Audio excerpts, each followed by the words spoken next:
much involved from the very first day that we heard about it, which I believe was on Monday, would have been the 10th, 11th, whatever day that was. We've had an airboat here on the river. We've had people involved behind the scenes and following this and understanding what's been happening here with regard to the search efforts of individuals. We felt that it was probably a real good idea for us to step in and organize a structured and organized search activity for this. We also have, today we have a hovercraft coming in and a pilot to run that craft. If he gets there early enough, we will be on the river today. And if not, we'll start early tomorrow morning and spend a good bit of time on the river here, assisting in that search. We had an airboat here, and that individual will be returning, I believe, Friday, possibly Saturday. I would reiterate what Riley's father said. Our main focus, obviously, is to find Riley. Our secondary focus is to ensure the safety of the people who are out here searching. If we have folks just out on their own on these very steep and treacherous terrain on the riverbank and other treacherous aspects of this search, we don't know. We don't know what's going on with you. It's not safe. It's real dangerous. So I would encourage any volunteers who have been here and are searching to please come under the umbrella of the United Cajun Navy search. We will be putting together a structured and organized ground search at some point in the near future. I don't have the specific information on that yet, but I will make that information known once I have it. If you do intend to come out and search with us or to continue to search on your own, there are some safety aspects that you need to know. Number one, you need to be wearing some sturdy shoes. You need to have some heavy gloves on and some nitrile or rubber gloves as well. There's a lot of garbage and debris and needles and bodily fluids of one kind or another that are on these riverbanks that you really don't want to be exposed to. So that's what I would ask of you, just for your own safety. And I would also reiterate what Riley's father said. If you all do have questions for the family, please be very, very sensitive about the nature of this incident.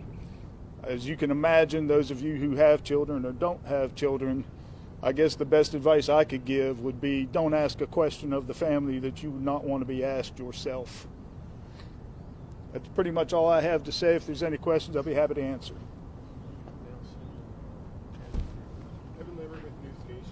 Just one thing that I wonder, for you and for the family, the police have been steadfast for at least several days in saying that they don't suspect any foul play. Have you seen the evidence to that? Do you believe it? At this point, there is no evidence that I'm aware of that would indicate foul play. Y'all know how it goes on Facebook and social media.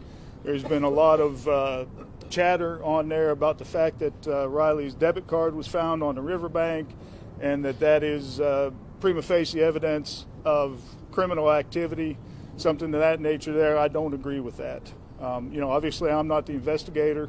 We have a couple of representatives from MMPD here, and I'm sure they have something to say about it, but I would very seriously at this point doubt that there's been any criminal activity.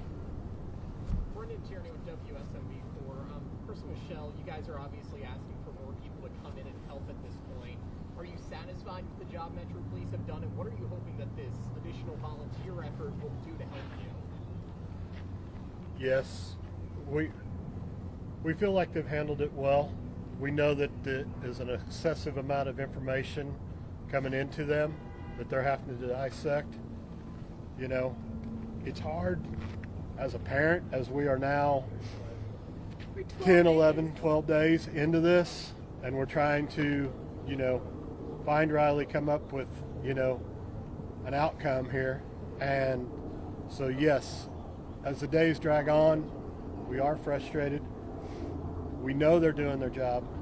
We've seen what they've got, you know.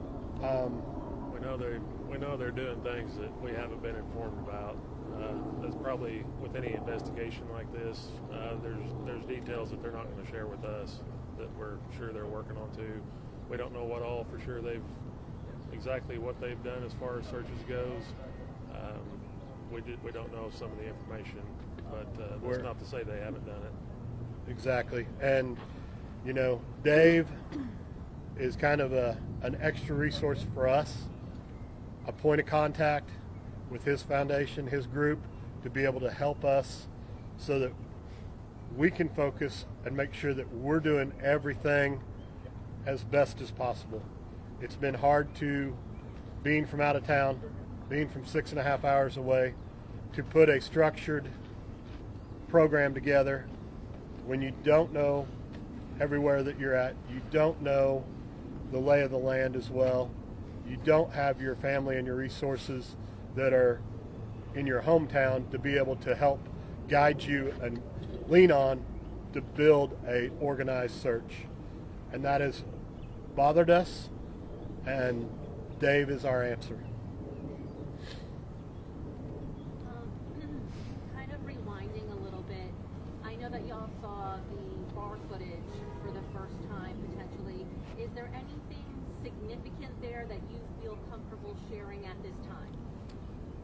The only thing really that we have seen with our own eyes is in the bar footage would be Riley and his friend going down the stairs just before he exited the bar.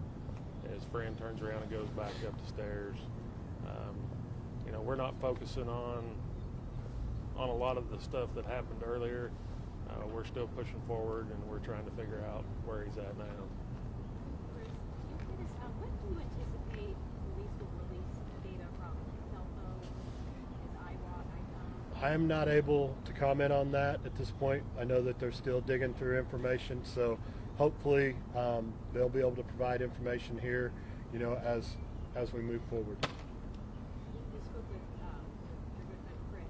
You mentioned there was a text exchange with Riley and friendliness. Are you able to expand on that? We know that Riley was possibly texting and communicating with multiple people. Again, we don't know the exact people.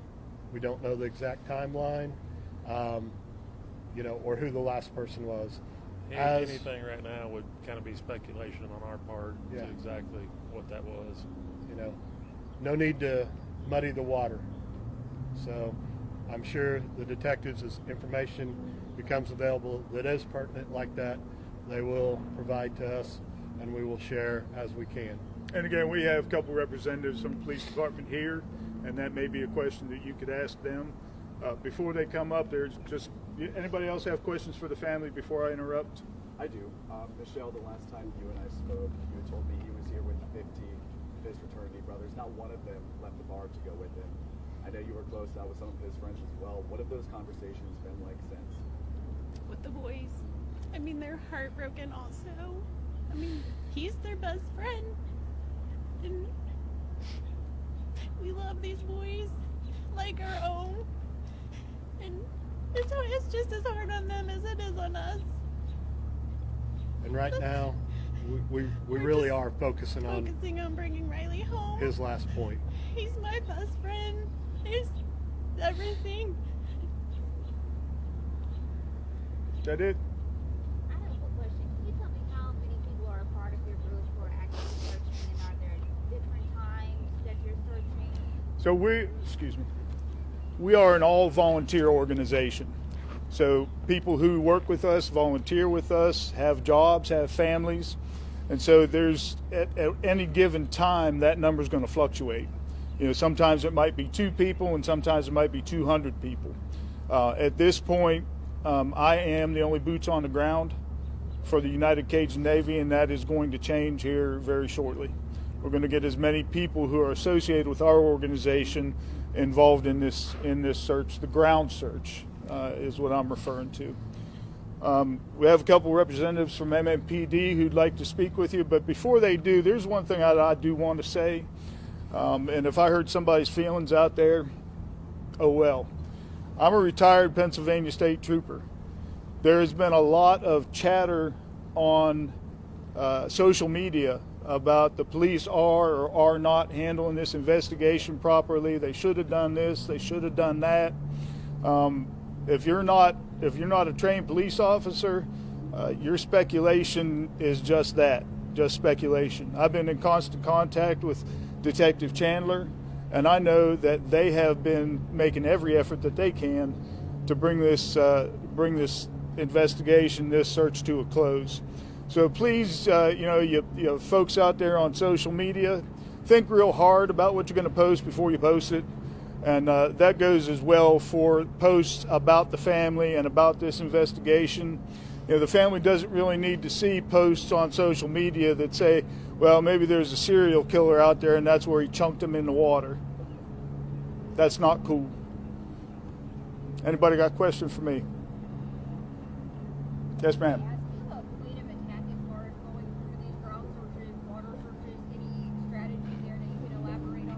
Give me the first part of that again. I missed it. Do you have a plan of attack on how you're planning to search, whether it be ground through water, and kind of a strategy in place? Yes, ma'am. Well, like I said, we have 2 boats coming, and that's going to be obviously our water search.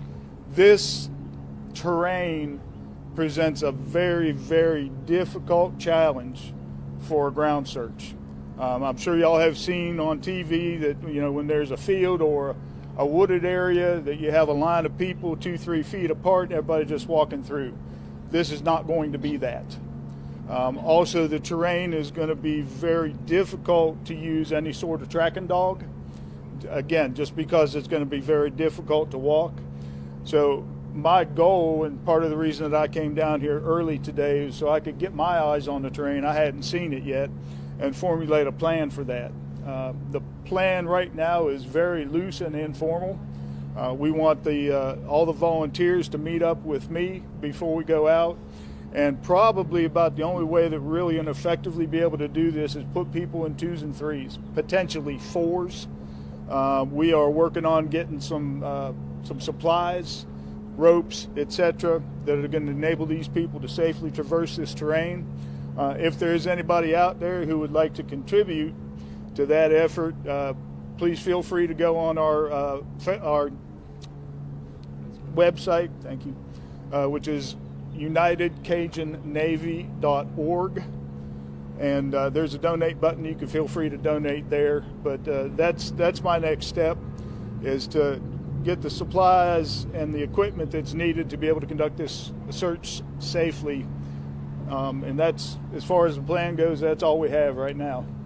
Anybody else? Yes, ma'am. Yeah, do you plan on staying towards the river in your future searches or other downtown areas? And if you give me a list of supplies, I'll get working on getting those. Okay. Yeah. Yes and yes to your questions. At this point, we're going to focus on the riverbank area and the water, because that appears to be the last place where Riley was seen. We have the last video footage that we have of him, I believe, is from this camera. Is that right? From this camera on this building here, and the video footage from surveillance cameras all around the area do not indicate that he ever came up this way or up the steps by the courthouse or anything of that nature there. The last video is of him going underneath this bridge right here, and that's pretty much it. Now, that doesn't mean that we won't do some canvassing of the homeless encampments and the downtown area where there may be other homeless people, simply to see if we can pull out any other information. Speaking of which, if there is anybody out there that has any information about this, please step forward and get in touch with me. You can reach out to me on our Facebook page, which is simply United Cajun Navy on Facebook. If you are scared or concerned about the nature of your information, come and get hold of me anyway. All right. Our main goal here is to bring Riley home. Is there an email that potential volunteers for this elk, or should they just message you on Facebook? Or Yes, you can message us on Facebook, and our email address is info@unitedcajunNavy.org. UnitedCajunNavy.org, and that's United Cajun is CAJUNNAVY, UnitedCajunNavy.org. Anybody else? Gentlemen?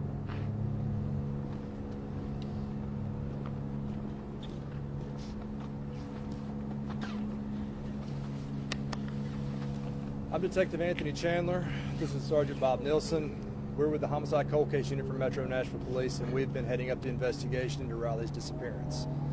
As Mr. Flagg said, we've been in contact with him since the very beginning, coordinating what we could as far as with the family's active participation in locating Riley. That has been, and to this day remains, the top priority. There has not been any evidence that has come forward to change this to an ongoing criminal investigation at this time. Regardless of what else has been put out there, there are several leads that we are following up with on a constant basis and an influx of information that is coming forward at all times. We are going through every single piece of that information, but the priority remains locating Riley. As he said, I'm Sergeant Nielsen. I gave a briefing to our chain of command all the way up to Chief Drake yesterday. They're well aware of where we are with the investigation at this point, as well as the resources. We do have our boat going back in the water this afternoon, along with members of the Urban Search and Rescue team that will be combing the area, researching the area. It's been mentioned already today, and it's also been asked, things like, why was that card found and why didn't we find it? As Mr. Flagg pointed out, there's a lot of variables in these investigations, and if you've not been skilled or trained or experienced in these investigations, you don't understand a lot of these things. As Don Aaron put out the other day, when we start a missing person investigation, we're looking for a person, we're looking for a body. We're not looking for small pieces of evidence. Can we miss some things? Sure. But our primary goal is to find Mr. Strain and bring him home safely.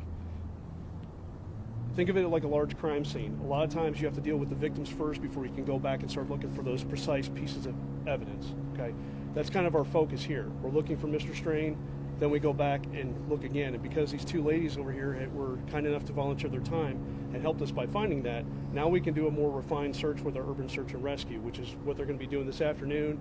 And as Mr. Flagg said, with a lot of volunteers, if you're coming down to volunteer, understand it is very treacherous terrain. That's why we're using Urban Search and Rescue and not just anyone on the street, because our people are trained, they're equipped, they have everything that they need to conduct these searches. You won't even see a patrol officer go to some of these areas that are more treacherous. Why? Because they don't have the rappelling equipment and things of that nature. So we're utilizing all the resources we can. We've also going to be reaching out to Office of Emergency Management. They've been helping us quite a bit. Over the weekend, they've been back out with a boat, divers, cadaver dogs. They run sonar. Our boat has sonar. It's the same stuff. People have asked about TBI. It's the same resources they have. So there's not been a need for us to get additional assistance from these other agencies. However, like Mr. Flagg, Cajun Navy, they have that experience. They want to volunteer their time. They've been very gracious in talking with us, saying they're going to help us out. Not a problem at all. But again, if you have a structured organization like United Cajun Navy, you have the safety protocols in place. You have the equipment and the resources to utilize to conduct that search, as well as to make certain everybody's safe doing that. We're going to continue to search. We're still filtering all the Crime Stoppers tips, as Detective Chandler said. I cannot stress enough the volume of information we've gotten.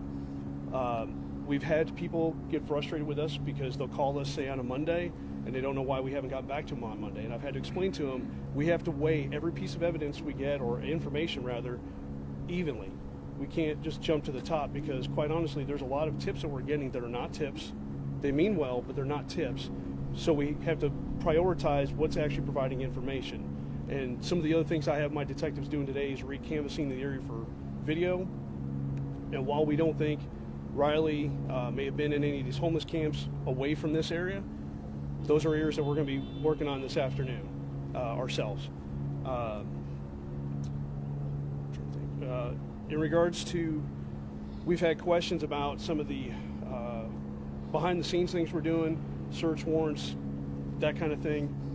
Please understand it's an open investigation. We cannot share that information with the public because it's an open investigation. It can, if it were to turn into a criminal investigation, well, obviously now we're negatively impacting that situation.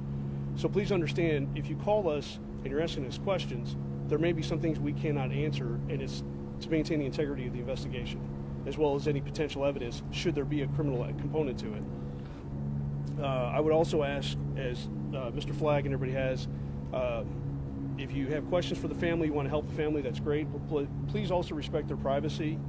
These kinds of incidents that happen, sometimes people with the best of intentions don't know the best way to approach people, and it can cause more stress for the family. So please be mindful of that. What am I missing? One of the other things I wanted to make sure everybody understood, all the businesses and everybody we have asked for assistance as far as video or any other information, we have had absolute cooperation from everybody involved. There has never been a time to where anyone has had any issue in giving us any other information. To go along with what Mr. Flagg said, I know earlier I said this is not a criminal investigation this time. Should we uncover something that would change that, it's important that we go through one centralized source to where we know we can then change the manner in which we're searching and can start to conduct that in the proper manner. So if you do want to volunteer, we welcome all eyes to come help try to find Riley. But if we stumble across something to where we need to change the direction of the investigation, it is important that it's through one coordinated source and they're able to get the information back to us so we can adjust accordingly. I think the only thing I would like to add before we open up to questions is one of the concerns people have called in multiple times about is that he was, Riley was being chased, he was being followed. We have seen no evidence of that. We've been through the video multiple times, and that is the reason why we released that body camera footage, because that officer had an interaction with him, and we've talked to other people that have indicated to us there was no injuries on Mr. Strain when they observed him, and there was no indication that he was running from anything or he was in fear. There's been a lot of misconceptions, a lot of misinformation out there, and we're putting out everything we can to dispel all of those misconceptions. We're happy to answer those questions, but again, people are taking what has already been put out, what the media's put out, and then putting their spin on it, calling back with Crime Stoppers tips that are not actually tips. They're their theory on what happened. We love people calling in and helping us, but we need actionable leads that we can follow up on.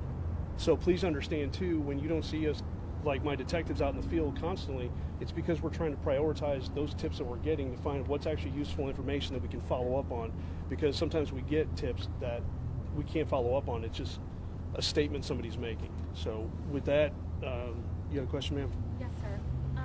So the credit card being discovered separated from wherever Riley is and potentially separated from his wallet, some would say that could potentially go either way. Sure, maybe it just fell out and he didn't even realize, or maybe it was forcefully removed. So how do you decide which it is and which side to lean on, whether missing person versus criminal? Because a lot of folks would say, well, that could certainly indicate, or lay people would say, that could certainly indicate criminal activity. Once we recovered the card, it was secured and processed properly to where it can be examined as far as going into a criminal matter at a later time if it's so needed. How does the United Cajun Navy fit into MNPD's command structure? We pretty much allow our people with the emergency contingency section and USAR to coordinate with them, because we do cold case investigations. We don't handle that part, so our job is typically to get them in touch with them and let them coordinate between the two, because they have the knowledge and expertise and they know how to communicate with one another and schedule with each other what they're going to do, how they're going to do it. It would be kind of a moot point for us to step in the middle of that, other than to act as a liaison to get them in contact with one another. Which two entities? You said get them in touch with them. With one part of our department that handles like the urban search and rescue and the boat searches and everything, we get that unit in contact with Mr. Flagg. So they're coordinating their efforts. That's what we plan, because our resources are coming back out this afternoon, and that's kind of our goal is with Mr. Flagg here today, is get him in touch with the supervisors over in that unit so they can make that coordination. And then at what point would your office decide to no longer continue the investigation? Until we have no other actionable leads. But because we work cold case, we continue working it until we just have nothing. And as new information comes in, we continue to pick it right back up and go right back to it. This is not going away. This is not going away anytime soon. And I have detectives that work cold case homicides that are decades old, and we continue to work on those. In fact, one of my detectives has been able to close 2 of them last year.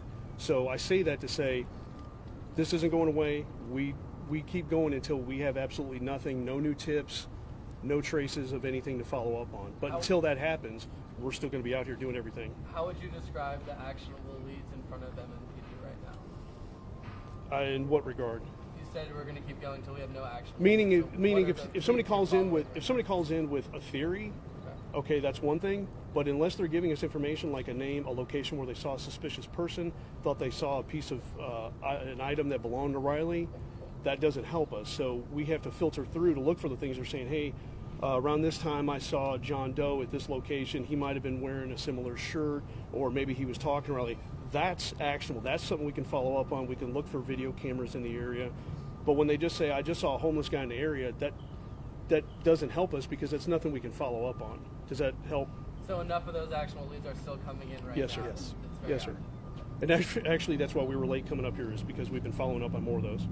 When we last heard from you guys on Thursday, you were still waiting on cell phone and Apple Watch data. Have you received all of that at this point? And if you have, what have you been able to find from it? At this point right now, what we have originally from Apple is what we're working off of, and all of the location data is what we've already released. So at this point in time, that's the same information we're going to be working off of. I have a simple question. On the video that I saw, a lot of people were around, and they could have done something to help this young man. Stumbling out drunk. And maybe we should push to Nashville that if you see that happen here, don't be afraid to help somebody. I mean, literally, on that video, I saw a lot of people that saw how drunk that guy was. It could have been stopped. Somebody could have said, hey, man, you need some help. Are you okay? Especially once you see somebody falling. You know, you're 100% correct. Yeah. And unfortunately, that is the state of our society I know, everybody's today. scared to help somebody. And instead of I just stepping up. agree with you 100%. You know, Nashville population, if you see something, say something or do something. Yeah. Simple as that. Because I watched that and I'm like, nobody did anything to say, hey man, this guy shouldn't even be out walking around like this. Right, You know? right. So, Any other questions? God bless you guys, Could you all right? guys say your name and spell it one more time in your title? I'm Detective Anthony Chandler, Chandler. I'm Sergeant Robert Nielsen, Nielsen. And you're with? Metro Nashville Police Department, Cold Case Unit. You had a question, sir? Yeah, could you all just go over again what it is that's making you say that there's no sign of foul play, even this not being a criminal investigation at this time? Is it a lack of evidence to the contrary, or do you have other information that suggests that? Well, right now, it's a lack of any evidence of a crime being committed. A lot of people have come up to us with various items claiming that it's indicative of it. And please understand, as a supervisor, I've been working homicides for 10 years. He's been working them for a long time as a detective. And we're skilled in criminal investigations. What, evidence can be, different possibilities, whether physical evidence, whether it's digital evidence or whatever. And if we don't have anything like we don't at this point that indicates that there's any indication of foul play, then if we go down that rabbit hole, then we're wasting resources and time from possibly looking for him, because now we're looking for evidence of a crime. And while we're open to the possibility it could be a crime, I mean, obviously there's always that possibility, right? But we haven't seen anything. And just because his bank card was found there, just because somebody heard something, until we have more to shore that up, we can't say that a crime occurred. So as soon as we have anything, if it exists, that indicates a crime occurred, assault or whatever the case may be, we immediately follow up on that. But we have to have evidence or probable cause, and a lot of people don't understand what probable cause is, but we have to have probable cause of crime that even occurred. So that's why it's easy to jump to those conclusions, but that's where we have to tell people, this is why we don't do things at an accelerated rate. We have to do things methodically, like Mr. Flagg and his team, they do methodical searches, right? Our urban search and rescue, they do methodical searches, because if we just jump to conclusions every single time, we could actually miss more evidence, whether there was a crime or not, but still evidence of where he'd been or what happened to him, if we're just running all over the place going, oh, a crime happened, but now we're not looking over here anymore. Does that make sense? Does that help? Has there been any other evidence connected to Mr. Strange since Sunday on the debit card? Not that I'm aware. In which regard? As far as physical evidence, is that the only? No, outside the debit card, sir. that's the only physical evidence we have right now. Oh, and somebody did find a phone, but I just want to put out there, it is not a phone that he had. He had an Apple phone. This was a Google Android phone. So I know that that's been a question that's come up as well. I just want to go ahead and clarify that. Sorry, you said someone found a phone. Yes, ma'am. They That's found it in the vicinity. They brought it to us immediately while we were out there Sunday. We did collect it just because we don't know who it belongs to. Don't know if it is in relation to this case. But right now, it's not his phone. We know that because we know he had an Apple phone, Apple Watch. This was an Android device. Do you know where the last transaction was traced back to on that main card? They were all on Broadway. Given that there are so many search areas now, search crews, that are now participating in this effort, are you positive? How positive are you that Riley is still in this vicinity? Well, we're not, but we're searching everywhere. Last Friday, we got a call that they thought they saw him up towards the Titans practice field somewhere, and we went out there and looked. So we're not just limited to here, but when we have somebody go missing, you have to start with the last place they were seen. You can't be that you know for a fact that they were seen. You can't just go, well, I thought I saw him over here, because a lot of people think that the video cameras everywhere catches everything, and they don't. We have people claiming there's video across the river, but some of them don't reach this riverbank. So if we start searching over there, but we don't know he was over there, but we know he was on this side of the river, this is going to do us more good, because that's going to allow the people that are trained in doing searches to have a starting point and have more tangible things to look at, as opposed to just going around and speculating which areas he could be. Obviously, if we have something that leads us further down, we will. But right now, that's why the areas that they're focusing on is this immediate area, because we know for a fact that was his last known point of contact with anyone. We know Riley was asked to leave the bar around 9:35. We've seen the subsequent videos, but can you give us a timeline of where he was at on Broadway or other places in the city prior to Luke Bryan's bar? Prior to that is he was here with his friends enjoying a night on Broadway. Our focus begins when he leaves from that location, and then he starts going up 3rd Avenue to Church Street and proceeds over to the Gay Street corridor right below us, because that's where he went missing. But there was a big question on whether or not he was overserved on Broadway. Luke Bryan's bar came out and said he had one drink. Were there other bars that he was at that you guys are looking into on whether or not he was overserved? We're pulling video surveillance from every location that we're aware that he was at. As far as this time right now, like I said, our focus is on locating Riley. Anything subsequent from that will be followed up once we've concluded that part. And unfortunately, we're going to have to kind of end it there for us. We have some follow-ups we have to do right now, but our PIO office will definitely be putting out more information as we get it. The family, we've been in contact with them and updating them as soon as we can. So appreciate your time. And if you have any other questions in the meantime for our department, please focus them to our PIO for today. Thank you. Thank you. No problem. Thank you, Mr. Flyer. Yes, sir.